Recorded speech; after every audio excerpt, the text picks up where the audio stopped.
I'm Christopher Zweig, and today on CJ at the Movies and on Christmas Day, I close off this season with a list of new films, including ones directed by Zack Snyder, George Clooney, and Michael Mann, other films starring Jessica Chastain, Anthony Hopkins, and Zac Efron, and the new film version of The Color Purple. Let's take a look.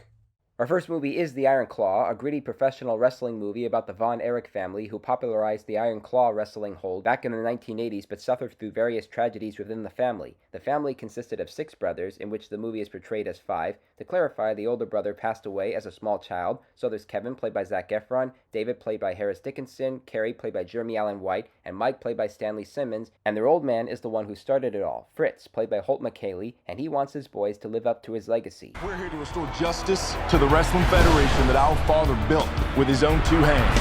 The hands that were passed down to us.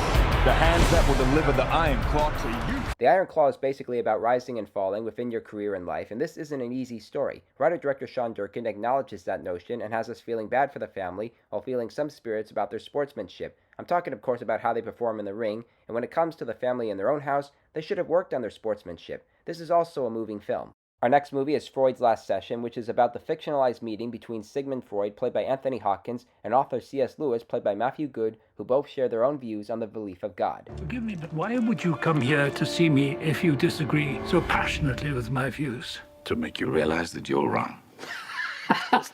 Well done. These 2 performances are excellent, but the story doesn't justify their conversations. For a movie that likes to imagine if Lewis and Freud met in real life, it looks and feels authentic, but it doesn't think things through. There has to be something more thought-provoking in order to bring out their qualities and difficulties. I think I'll be canceling my next appointment. Next up, The Color Purple, the new film version of the classic story which plays like the Broadway musical. You know the story about how the young African-American woman in the early 1900s is forced to marry an abusive widow and being separated from her sister. Fantasia Barrino reprises her stage role as Celie Harris. Ain't you got something to make you just smile?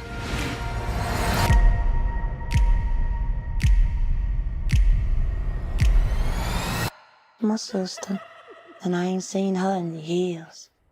That, of course, is Halle Bailey as her sister. Danielle Brooks also reprises her stage role as the strong-willed Sofia, who nearly loses her spirits after being sent to prison for attacking the white mayor and his wife. And you also have Taraji Henson as the singer Thug Avery, and Coleman Domingo as the abusive widower. The screenplay isn't always balanced, but this Color Purple still merges the pathos with the songs and high spirits quite well. Blitz Bazawule does a fresh job directing it, and has his cast adapting to their characters without catering to easy formulas. I had a good time with this cover version, and I'm sure you will too. Next up, Ferrari, the latest movie from Michael Mann, which has its flaws but still has some hot performances, particularly from Adam Driver as Enzo Ferrari and Penelope Cruz deserving more buzz as his wife. These 2 have collaborated within the company and are at the ends of their ropes within their marriage. You should assign me control of your stock. I have to have all the cards in my hand. Well, half the cards are in my hand. The story isn't always balanced, and the infamous car accident has to look cheesy, but it's the dialogue and complexity of Ferrari that makes it entertaining. It's an independent movie made by a brilliant filmmaker like Michael Mann. The poster and word of mouth had me interested in watching this film, and while I have my reservations within the screenplay, it still has its qualities worth watching. Next up, Rebel Moon Part 1, A Child of Fire, and it's one of the worst pieces of sci-fi crapola I have ever seen, and this was directed by the usually brilliant Zack Snyder. It's also the first part in a series in which we'll see the next part in April, but now we're stuck with this same old Star Wars meets Dune story with Sofia Boutella as a warrior who must help protect her people from an evil empire.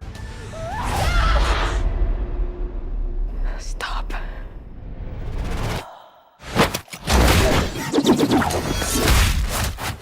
Her new team includes Charlie Hunnam, Jaimin Hansu, and Duna Bay, but their characters aren't all that special. In fact, one of them has to be revealed as a bad guy. Rebel Moon plays like a book on sci-fi movies with the obligatory Star Wars influences. The character development is choppy, and it's supposed to be hilarious when a robot with Anthony Hopkins' voice gets pushed in a pile of horse crap. Now we're gonna have to deal with Part 2 next year. God help us all. Our next movie is The Boys in the Boat, directed by George Clooney and based on the non-fiction novel describing the University of Washington crew that represented the United States in the men's 8 at the 1936 Summer Olympics Games in Berlin. The movie begins with a student named Joe Rance, played by Callum Turner, joining the rowing team so he can pay his tuition, and he earns the respect of Coach Ulbrichtsen, played by Joel Edgerton. They said we couldn't compete with the richest schools in the nation. The Washington boat has taken the lead! Washington has done it! I got 9 seconds under the course record. Olympic year this year. Olympic year? I didn't realize. I guess The Boys in the Boat has to mostly focus on Joe and Al and how they would connect inside or outside their training, and both Turner and Edgerton do some nice work. I'm even more grateful these two didn't succumb to cliches about questioning one's authority, because that's never the case here, and it's relaxing. But a little more editing in the screenplay would have been enough to make the film as exhilarating as the true story. This regatta just doesn't do enough laps. And All of Us Strangers is a gay drama from writer-director Andrew Haigh, who presents this genre as more than meets the eye. In fact, it starts off as a love story between screenwriter Andrew Scott and new neighbor Paul Mescal, and it continues with Scott reuniting with the spirits of his deceased parents, played by Jamie Bell and Claire Foy, in his old house. Our boys back home? Our son.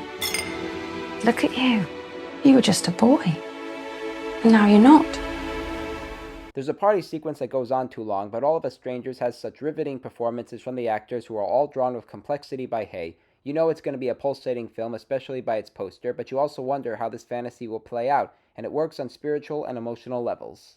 And our last movie on this jam-packed show is Memory, the latest drama from director Michel Franco and starring Jessica Chastain as a recovering alcoholic, social worker, and single mother who reluctantly attends her high school reunion, and after the party, another alumni, played by Peter Sarsgaard, follows her home. He isn't a stalker, but a man who suffers from dementia, and when she's offered a job taking care of him during the day, they begin a romantic connection.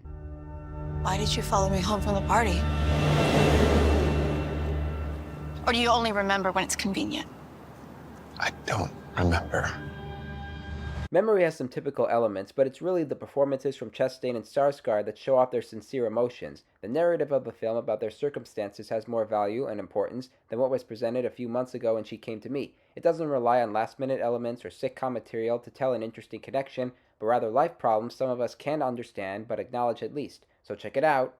Okay, to recap this week's new movies, thumbs way up for The Iron Claw, thumbs down for Freud's Last Session, thumbs way up for The Color Purple, thumbs up for Ferrari, thumbs way down for Rebel Moon, thumbs down for The Boys in the Boat, thumbs up for All of Us Strangers, and finally, thumbs up for Memory.